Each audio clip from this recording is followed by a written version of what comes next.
Buenos días a todos, mi nombre es Leandro de Gregorio. Vamos a hablar de la secuencia de intubación rápida adaptada a la situación del coronavirus. Los objetivos de la charla es comprender a modo introductorio por qué utilizar una secuencia de intubación rápida.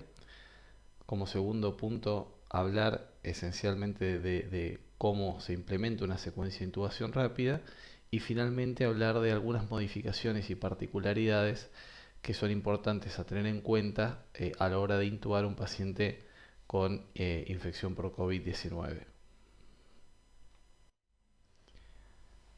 A modo de introducción, la secuencia de intubación rápida es una sucesión de pasos a seguir que buscan hacer eficiente el proceso de intubación, evitando lo más que se pueda la regurgitación y la broncoaspiración de contenido gástrico. Los objetivos que tiene es lograr la intubación manteniendo en el mientras tanto una adecuada oxigenación y ventilación, anular las respuestas voluntarias y reflejas que pueda tener el paciente durante el proceso de intubación, minimizar al máximo el tiempo de apnea, o sea, el tiempo que el paciente va a estar sin respirar y, como dijimos antes, evitar la broncoaspiración de contenido gástrico. La secuencia de intubación rápida es un método de elección en el contexto de los pacientes críticos porque está indicada en pacientes con rápido deterioro de la situación clínica, en los pacientes que no colaboran, en los pacientes con una insuficiencia respiratoria o ventilatoria grave, en los pacientes en donde no están con el estómago vacío, sino que vienen de la casa, extraído en ambulancia en un estado grave, por ejemplo, y hay que intubarlo y el estómago está como está, con lo que comió hace un rato. Eh, los pacientes que los tiempos que toleran de apnea son muy cortitos, aquellos que tengan abundantes secreciones en la vía aérea o sangrados o vómitos o que tengan una marcada alteración de la anatomía de la vía aérea. Siempre es útil la secuencia de intubación rápida en los contextos de emergencia y por lo tanto en los contextos de la terapia intensiva. Esta secuencia de intubación tiene un orden prefijado de 7 pasos, se conoce como la regla de las 7 P, en donde el primer paso es la preparación del material y del paciente, el segundo paso es la preoxigenación, el tercer paso es el pretratamiento, el cuarto es la inducción anestésica y la parálisis, el 5 es la presión cricoidea o maniobra de Selig, el 6 es poner el tubo endotraqueal dentro de la tráquea y el 7 es manejar y verificar luego de la intubación la fijación y la correcta colocación del tubo. Este proceso, que es una serie de pasos, tiene un punto central que es el que nosotros llamamos T, que es el momento cero. Antes de ese momento, nosotros vamos a estar en un proceso de preparación del paciente y de los materiales, vamos a poner al paciente en condiciones y vamos a pasar medicación que ayuda a disminuir algunos efectos adversos de la intubación. Una vez que nosotros hagamos la inducción anestésica y la parálisis, el paciente va a dejar de respirar y por lo tanto a partir de ahí nos empieza a correr el tiempo y lo que sigue tiene que ser muy eficiente y muy rápido porque la idea es que pueda estar intubado antes del primer minuto después de que hicimos esa inducción anestésica.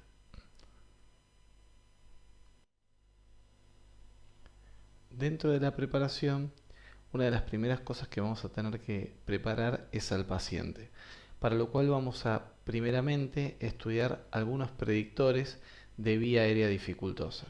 Hay una regla mnemotécnica que nos puede ayudar a no olvidarnos de evaluar nada, que es la regla Lemon. Según esta regla, lo primero que tenemos que hacer es mirar el cuello del enfermo para podernos dar cuenta si es que tiene alguna tumoración, algún ganglio, algún absceso, algún hematoma, algo que pueda estar desplazando la vía aérea y que nos avise que esa intubación puede ser dificultosa. Lo que sigue es evaluar la regla del 3-3-2. Esto significa 3 centímetros de espacio en la arcada interdentaria. Se le pide al paciente que abra la boca y se mide la distancia entre las dos hileras de dientes. Si es menor de 3 centímetros, esto predice que vamos a tener dificultad. Lo otro es evaluar que haya 3 centímetros entre el mentón y el hueso hioides, que viene a estar representado entre este punto y este punto, y luego que haya 2 centímetros entre el hueso hioides y el cartílago tiroides.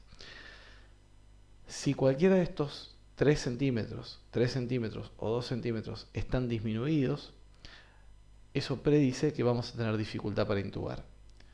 Lo que sigue es evaluar el Mallampati. La clasificación de Mallampati es una clasificación clínica en la cual uno le pide al enfermo que abra la boca y saque la lengua. Y entonces nos podemos encontrar 4 situaciones.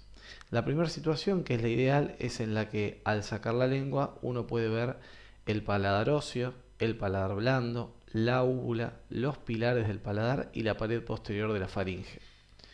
El Mallampati 2, ya no veo tan bien la pared posterior de la faringe, no veo completamente la úvula y veo parte de los pilares del paladar. El Mallampati 3, ya prácticamente la lengua me ocupa todo en la boca y solamente puedo ver la porción ósea y la porción blanda o cartilaginosa del paladar. Y el Mallampati 4 solamente puedo ver paladar óseo. Cuando nosotros tenemos un paciente con un Mallampati 1 y 2, es probable que tengamos cierta facilidad a la hora de intubarlo y que cuando hagamos la laringoscopía veamos una muy buena anatomía o una no tan buena pero aceptable. Cuando nosotros tenemos un Mallampati 3 o Mallampati 4, eso predice que cuando hagamos la laringoscopía tengamos dificultades a la hora de ver la glotis y solamente veamos epiglotis y base de la lengua. Otro punto que vamos a ver es la obstrucción de la vía aérea. Si cuando le pedimos al paciente que abra la boca encontramos algún tumor a nivel de la mucosa faríngea o de la amígdala o algún absceso amigdalino, algo que nos pueda interferir en el pasaje del tubo endotraqueal o en la laringoscopía. Y por último, vamos a evaluar la movilidad del cuello. Los pacientes que no puedan estirar el cuello hacia atrás y no puedan generar un ángulo de al menos 30 grados entre el ángulo que se forma entre la boca y el lóbulo de la oreja y la base del mentón, esos pacientes van a tener mayor dificultad a la hora de ser intubados.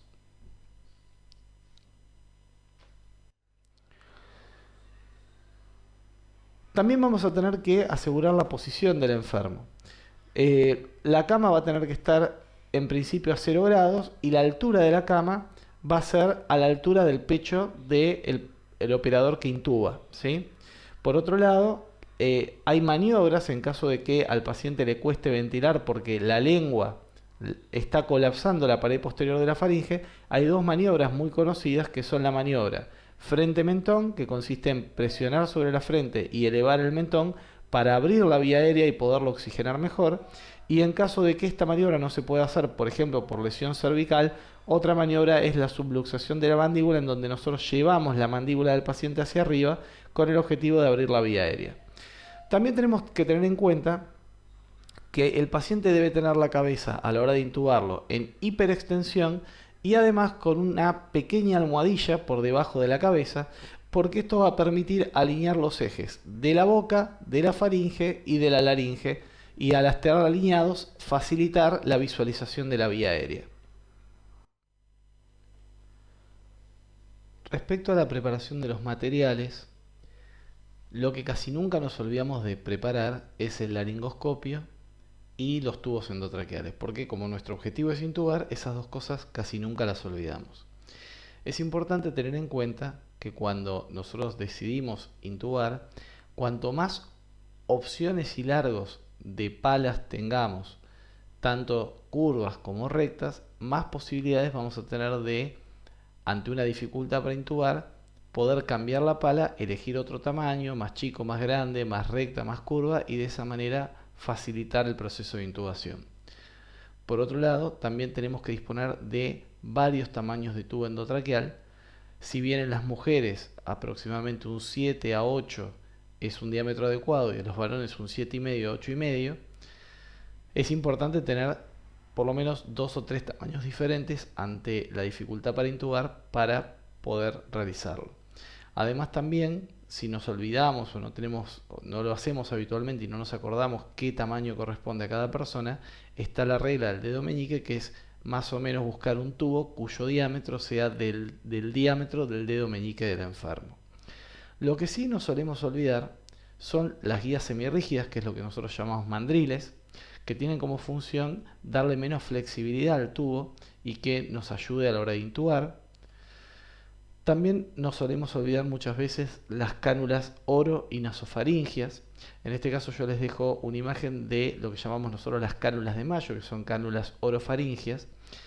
Y en este aspecto quiero recordar que la función no es que el paciente no muerda el tubo endotraqueal, sino que estas cánulas ayudan a la hora de ventilar al enfermo, impidiendo que se colapse la lengua sobre la pared posterior de la faringe.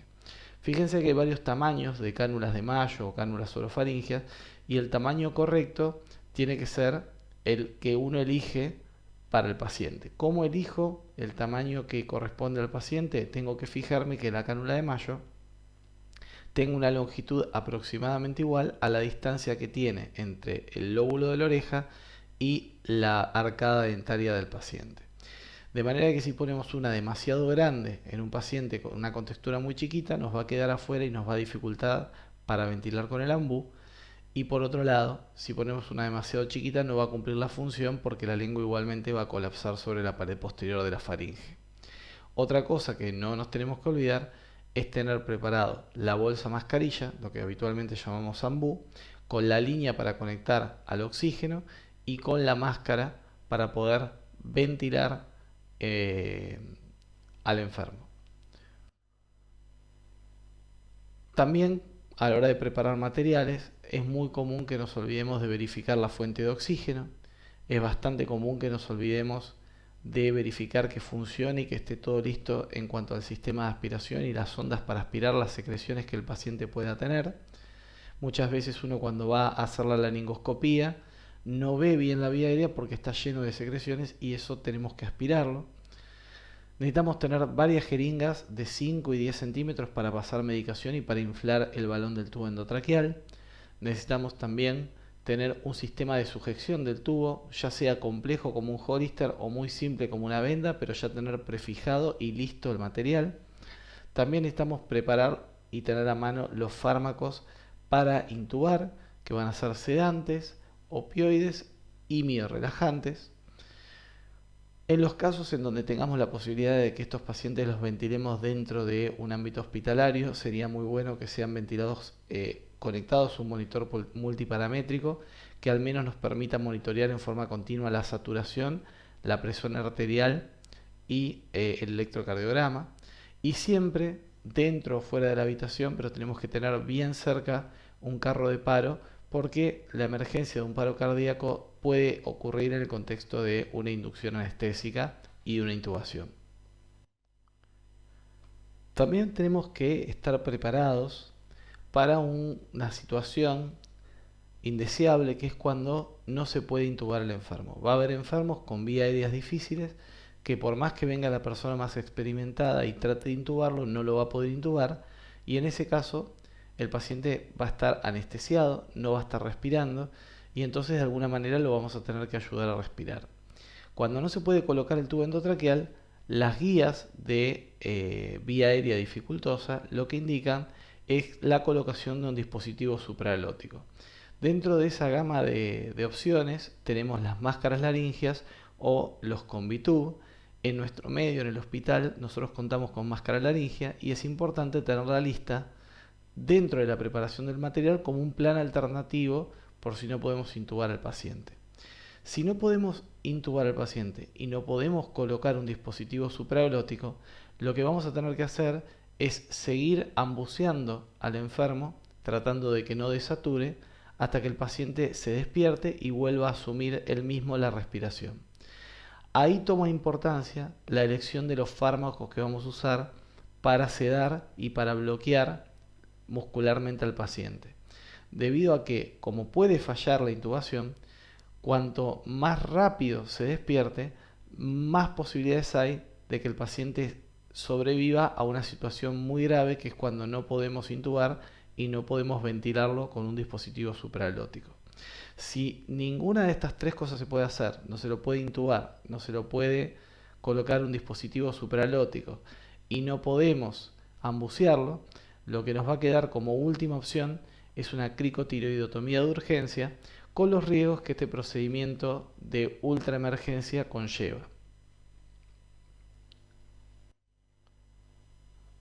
Por último, dentro de la preparación, lo que tenemos que preparar es la protección del equipo que va a entrar a intubar al enfermo.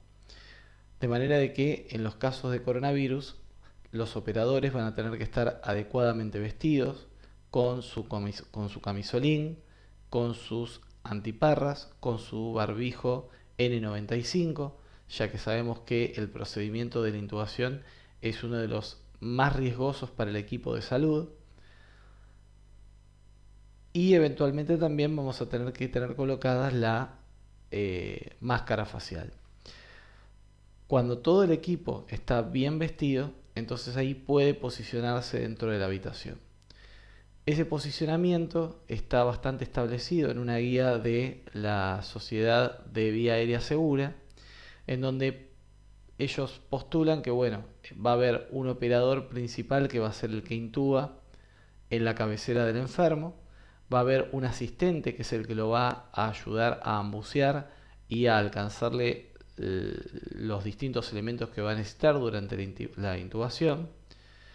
Va a haber un líder del equipo que tenemos que ver en nuestro hospital, tal vez sea mejor incluso que esté fuera de la habitación, aportando las correcciones que sean necesarias y las indicaciones necesarias desde fuera, ya que la idea es minimizar el equipo que está intubando. Si podemos intubar con 2 personas en lugar de 3, mucho mejor.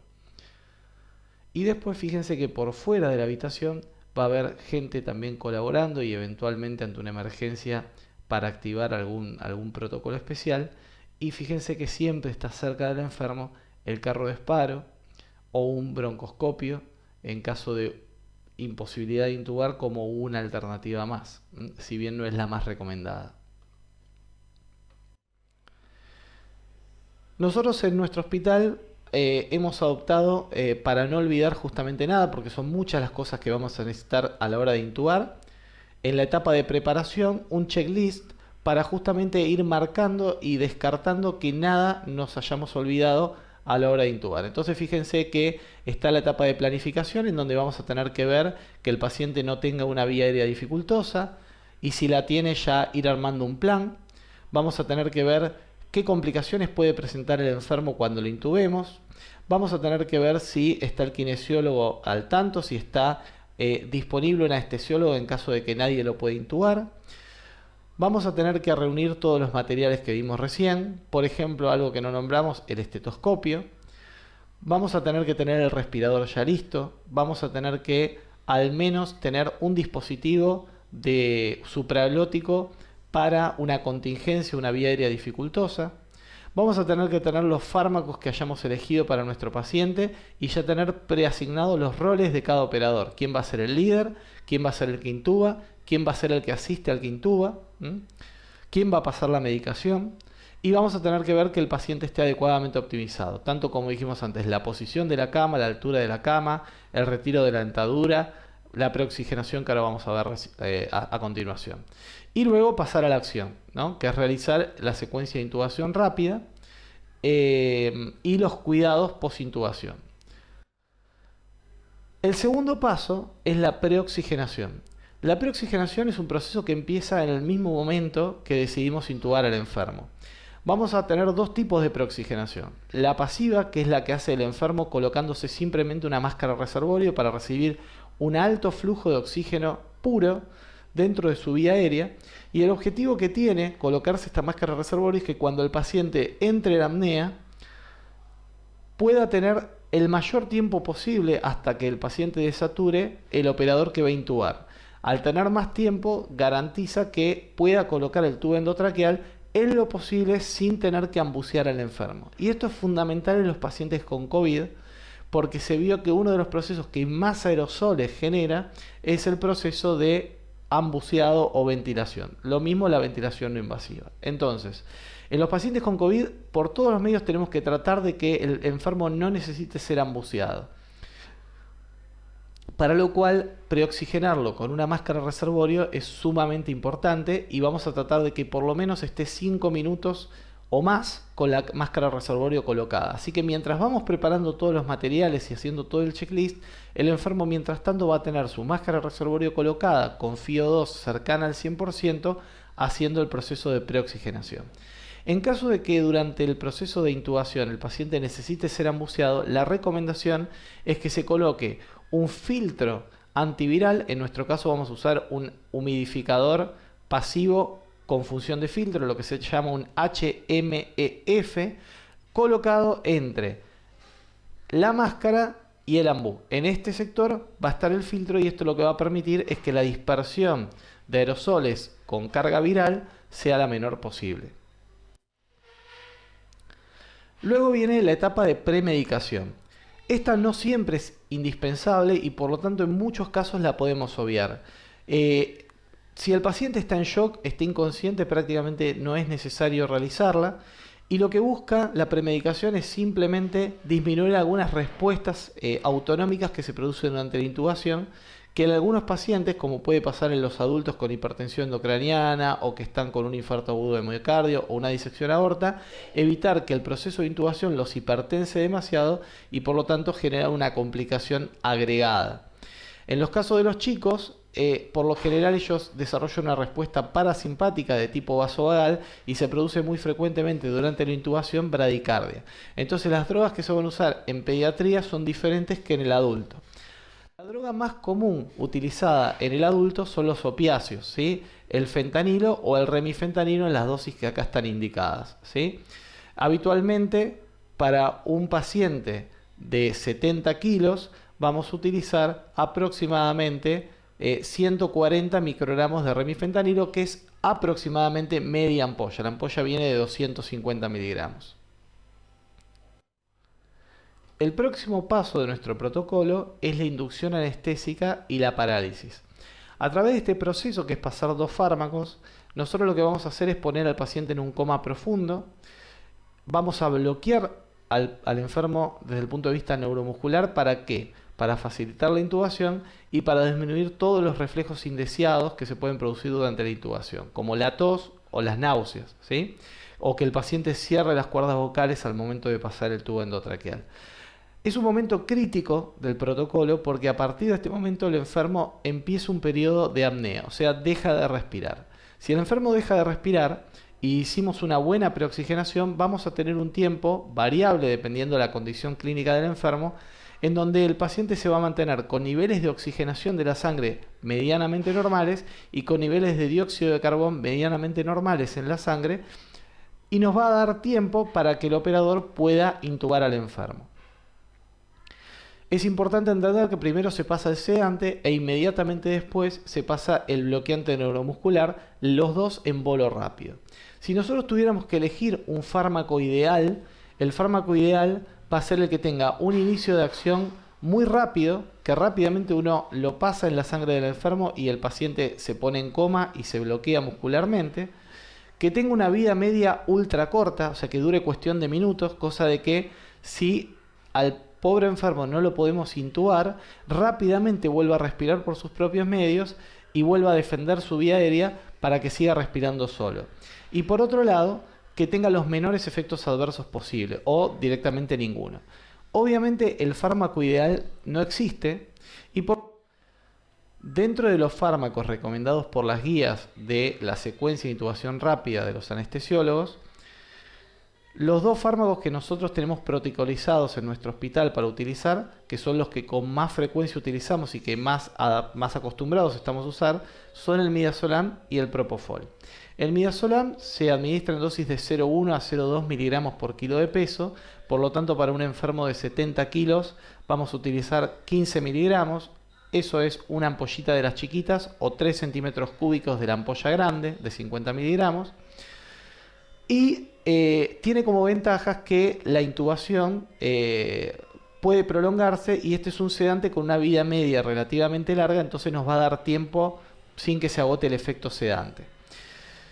Como desventaja, es un fármaco que puede producir inestabilidad hemodinámica y como otras benzodiazepinas, está muy asociada a delirio en la terapia intensiva.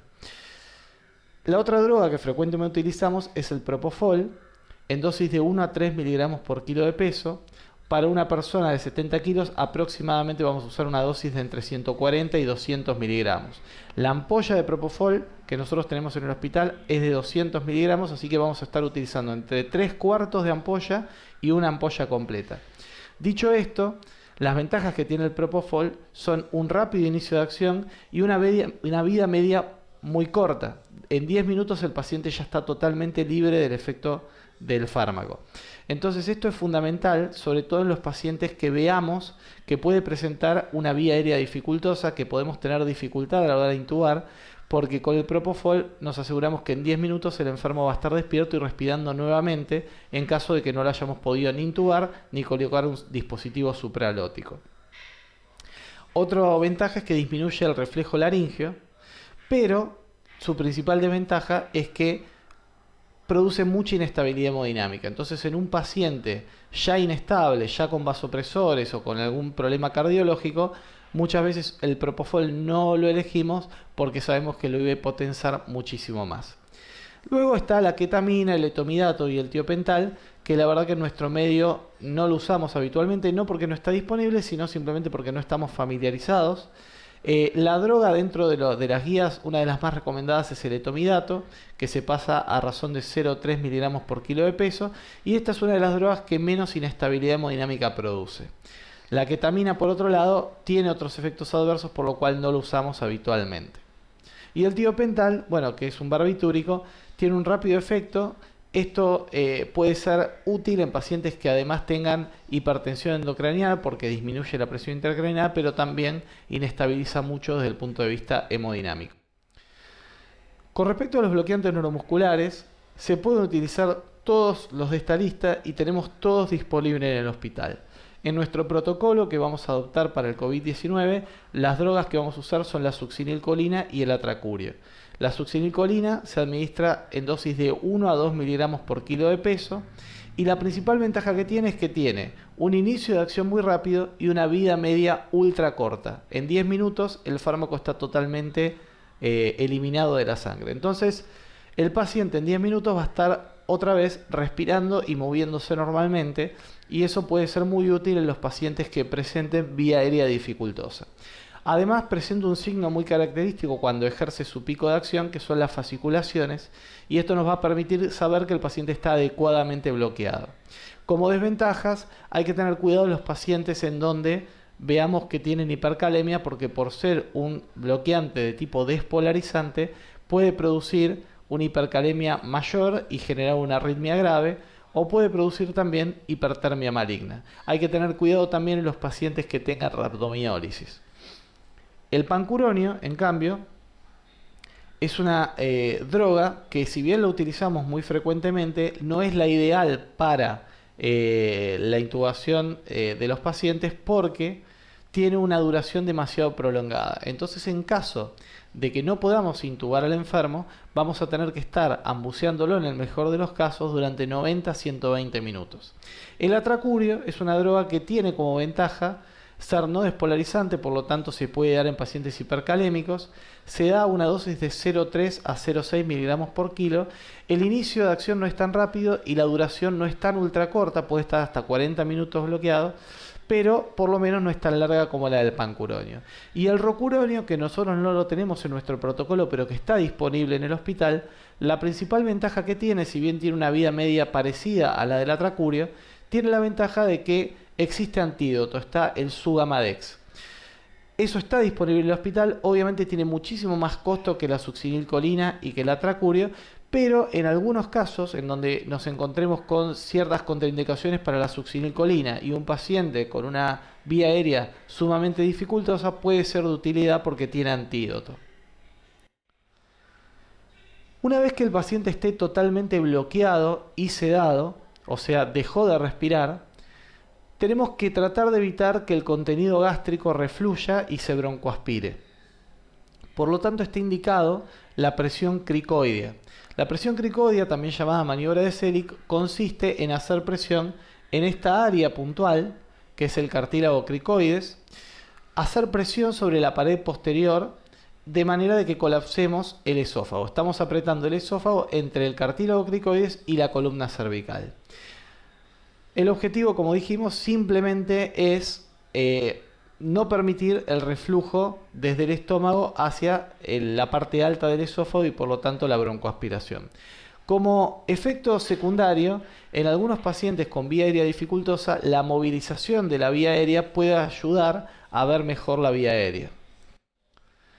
Una vez que el paciente ya está preparado, se hizo la preoxigenación, se hizo la premedicación, se hizo la inducción y parálisis y se hizo la presión cricoidea, vamos finalmente a proceder a poner el tubo endotraqueal.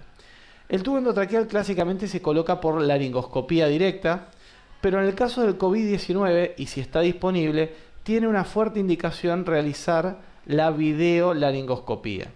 Esto no va a hacer que sea más fácil colocar el tubo endotraqueal que si utilizamos un laringoscopio convencional, y de hecho si no estamos familiarizados con el videolaringoscopio probablemente incluso nos cueste más intubar al enfermo. Pero la ventaja que tiene es que al tener la pantalla no tenemos que acercar tanto la cara hacia la boca del enfermo, que si tose va a liberar aerosoles con partículas virales.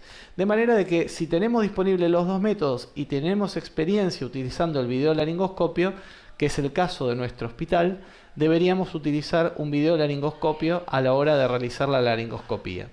Vamos a pasar el tubo por las cuerdas vocales y es fundamental el tercer punto, que es el inflado del balón antes de realizar la ventilación. La idea es sellar la vía aérea y que cuando uno ambucee o lo conecte al respirador no se dispersen partículas virales porque fugue alrededor del tubo endotraqueal. Una vez que el tubo endotraqueal está colocado, viene el manejo post-intubación, que consiste básicamente en auscultar y verificar la correcta colocación del tubo endotraqueal. En nuestro protocolo vamos a auscultar primero la boca del estómago para descartar el gorgoteo gástrico y verificar que no esté en el tubo digestivo. Luego vamos a auscultar el pulmón izquierdo y finalmente el pulmón derecho. Lo ideal o lo que vamos a apuntar es que haya cierta simetría en la ventilación de ambos hemitórax. En caso de que no ventile el tórax izquierdo, es altamente probable de que la situación que ocurra es que el tubo endotraqueal esté selectivo hacia el bronquio fuente derecho, por lo tanto se recomienda retirar un par de centímetros el tubo endotraqueal y de esa manera volver a revisar al enfermo para ver si ya está ventilando en forma simétrica. Otra cosa importante es la fijación del tubo. El operador no va a soltar el tubo endotraqueal hasta que el asistente no haya fijado correctamente el tubo endotraqueal, para lo cual lo podemos hacer simplemente con una venda o con algún dispositivo avanzado como este que muestra acá o como el Hollister que disponemos en el hospital. Finalmente, una vez que esté el balón inflado, el tubo comprobado y fijado, lo vamos a conectar al respirador artificial, siempre colocando un HMEF, o sea un filtro humidificador, entre el tubo endotraqueal y la Rameni. Y finalmente vamos a pedir un control radiográfico para ver que no haya habido ninguna complicación de la intubación. Es importante recordar que en todos estos pacientes, aunque estén intubados, no elimina 100% la posibilidad del reflujo gastroesofágico y de la broncoaspiración, y por lo tanto hay que colocar una sonda nasogástrica de descarga. Vamos a ver ahora qué modificaciones obligan a tener sobre la secuencia de intubación rápida convencional la situación de intubar a un enfermo con infección por COVID-19. La primera recomendación del Ministerio de Salud junto con la SATI es que en este caso intube el médico o el personal más experimentado que se disponga en ese momento. Acá no es una buena circunstancia para que intente intubar el R1, después el R2, después el R3, porque por un lado, cuanto menos gente haya dentro de la habitación mejor, y por otro lado, porque lo ideal es tratar de no ambucear al enfermo. Entonces, si yo voy a hacer una buena preoxigenación, con eso me voy a asegurar un tiempo de apnea suficiente como para poder intubar, la persona que va a intubar tiene que ser eficaz, para que el paciente sea intubado idealmente en el primer intento, rápidamente inflar el balón y posteriormente empezar a ventilarlo. El personal que va a estar dentro de la habitación va a tener que estar con un equipo de protección personal máximo, es decir, lo que no puede faltarle es las antiparras para proteger los ojos, el barbijo de alta eficiencia N95, el camisolín resistente a fluidos y los guantes. Además, sobre esto se puede agregar las cofias, se pueden agregar los protectores de calzado y se puede agregar la máscara facial. Como dijimos antes, es fundamental que dentro de la habitación haya la menor cantidad de gente posible para no exponerse innecesariamente a más número de personas del equipo de salud a los posibles aerosoles con partículas virales que se van a producir durante el proceso de intubación. Quiero recordar de nuevo que el proceso de intubación es el acto médico que más riesgo de contagio tiene sobre el equipo de salud. Por otro lado, como dijimos antes, es importante preoxigenar muy bien al enfermo. Si podemos hacerlo durante 5 minutos o más es lo ideal. Esto lo vamos a hacer con una máscara reservorio y hay que tratar de no ambucearlo. Vamos a utilizar una secuencia de intubación rápida convencional a la hora de elegir el fármaco. Los recomendados por SATI y el Ministerio de Salud son propofol o midazolam como sedantes y succinilcolina o rocuronio como bloqueantes neuromusculares. En nuestro hospital, nuestro protocolo hospitalario, los bloqueantes neuromusculares recomendados van a ser la succinilcolina o el atracurio. Hay que recordar y ser muy cuidadosos una vez que el tubo endotraqueal esté bien puesto, de no conectarlo al respirador o no ambucear al enfermo hasta que no esté inflado el balón, porque si no vamos a dispersar aerosoles. Además, no es una buena idea y está formalmente contraindicado intubar a los pacientes despiertos. Cuando intubemos a este tipo de enfermos, tienen que estar completamente dormidos y completamente bloqueados para evitar reflejos como por ejemplo el de la tos, que pueden generar mucha cantidad de aerosoles. Otro punto importante es comprobar el filtro en la tubuladura del respirador. Si no está puesto el filtro, también exponemos a que el aire exhalado contamine toda la habitación con partículas virales y al personal que está dentro. Y por último, nunca viene de más decirlo, quitarse adecuadamente el equipo de protección personal, evitar tocarse cualquier parte del cuerpo, pero particularmente la cara, hasta que no esté adecuadamente higienizadas las manos, y una desinfección del material utilizado. Para que quede bien claro dónde va el filtro humidificador lo vamos a colocar entre el tubo endotraqueal y la rama en I. En el medio del tubo endotraqueal y el humidificador con filtro se va a colocar un sistema de aspiración cerrado que nos va a permitir aspirar secreciones sin que en ningún momento se abra la vía aérea del enfermo y no se dispersen aerosoles por la habitación. Además, está formalmente indicado no nebulizar a menos que sea estrictamente necesario, y lo mismo con el BAL, ¿sí? O sea, a la hora de tomar una muestra, la fibrobroncoscopía hay que tratar de evitarla y podemos utilizar otros procedimientos que aerosolizan menos. Esto es un ejemplo de cómo vamos a trabajar en el hospital respecto a los filtros. Como dijimos, acá va a estar el tubo endotraqueal, va a ir un humidificador con filtro antes de la rama en I y después un filtro antibacteriano y viral de alta eficacia en la rama expiratoria y en la rama inspiratoria para proteger al paciente de los gérmenes que pueda tener el equipo y al resto de la habitación con el aire exhalado por el paciente. No viene nunca mal repasar cómo es la colocación y el retiro del equipo de protección personal para la persona que va a entrar a intubar y para los que lo van a asistir. Primero una buena higienización de las manos, luego vamos a colocar el camisolín, luego vamos a colocar el barbijo, ya sea a la hora de intubar va a ser el de alta eficacia, el N95. En nuestro hospital adoptamos poner además arriba del N95 un barbijo quirúrgico. Luego vamos a colocar las gafas y o la la máscara facial y por último los guantes cubriendo toda el área expuesta de la piel por encima del camisolín. Vamos a realizar el procedimiento y luego de intubar, el retiro del material también tiene un orden. Primero nos sacamos los guantes, posteriormente nos sacamos el camisolín, empezando a desabrocharlo desde la parte de atrás y siempre tocando con las manos la parte que no estuvo expuesta hacia el paciente, sino la parte interna del camisolín.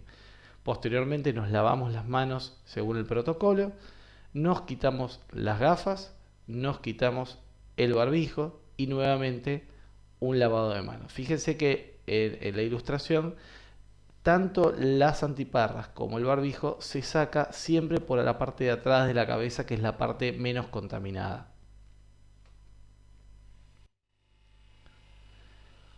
Para finalizar le dejo una imagen del protocolo que vamos a utilizar en nuestra terapia intensiva como secuencia de intubación rápida adaptada a la situación del COVID-19. En la fase de preparación, todo lo que vimos anteriormente, la monitorización, la posición del enfermo, los predictores de vía aérea difícil. La preoxigenación fundamental con una máscara reservorio por más de 5 minutos idealmente, no ambucear al enfermo en la medida de lo posible, ni utilizar ventilación no invasiva. Luego va a venir la parte de sedación, en donde tenemos involucrados la premedicación y la inducción anestésica y la parálisis. En esa etapa, la sedación que vamos a utilizar según el enfermo y las características del enfermo van a ser el midazolam o el propofol a las dosis indicadas, y el bloqueo neuromuscular en nuestra terapia lo vamos a hacer con succinilcolina o atracurio. Recordemos que igualmente el Ministerio de Salud recomienda el rocuronio con su correspondiente antídoto, el Sugamadex, que eventualmente en algún paciente con vía aérea o predicha muy dificultosa podemos llegar a utilizarlo. Recordar hacer la maniobra de Serig para evitar la broncoaspiración y intubar. Una vez que esté intubado vamos a hacer las comprobaciones correspondientes del tubo endotraqueal y la correcta fijación del mismo, y recordar sacarse protocolizadamente el equipo de protección personal. Bueno, muchas gracias por su atención, espero que les haya sido de ayuda.